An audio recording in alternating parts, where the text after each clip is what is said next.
हाँ तो भाई आप लोग तैयार रहिए, कल रिलीज हो रहा है दया दिन के फोटो यानी 31 मई 2025 यानी सुबह 6:45 पे वी म्यूजिक से अवधेश प्रेमी का गाना आप लोग देख रहे हैं। गाने को लिखे हैं भाई गोलू ब्रांड, विकेश भोजपुरिया का म्यूजिक है, आप लोग देख रहे हैं। तो अवधेश प्रेमी का जबरदस्त जलवा बिखरने वाला सॉन्ग यानी कल सुबह 6:45 पे रिलीज होगा वी म्यूजिक से। आप लोग देख रहे हैं 31 मई 2025। आप लोग अवधेश प्रेमी का फैन जहां से भी वीडियो देख रहे हैं भाई कमेंट करके जरूर बताना ये गाना का कैसा टाइटल है। आप लोग देख रहे हैं दया दिन के फोटो यानी अवधेश प्रेमी का जबरदस्त कह लीजिए एक तरफा देसी अंदाज में फटकारा।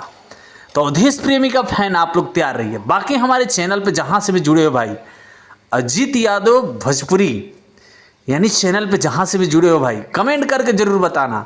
आप लोग इतना प्यार दुलार दे रहे हो भर भर के अवधेश प्रेमी का फैन, तो आप लोग से गुजारिश है भाई कल सुबह आप लोग तैयार रहिए 6:45 पे 31 मई। गाना को लिखे हैं भाई गोलू ब्रांड, विकेश भोजपुरिया का म्यूजिक है। तो ये गाना तबाही मचा देगा भाई, क्योंकि भोजपुरी इंडस्ट्री में आप लोग देख रहे हैं अवधेश प्रेमी एक से एक सुपर डुपर गाना यानी भोजपुरी इंडस्ट्री में लेकर आ रहे हैं। तो सब आप लोग का प्यार है भाई, ऐसी प्यार दुलार बनाए रखिए। बाकी हमारे चैनल पर जहाँ से भी जुड़े हो भाई चैनल को सब्सक्राइब करना, एक प्यारा सा कमेंट करके जरूर बताना। बाकी वीडियो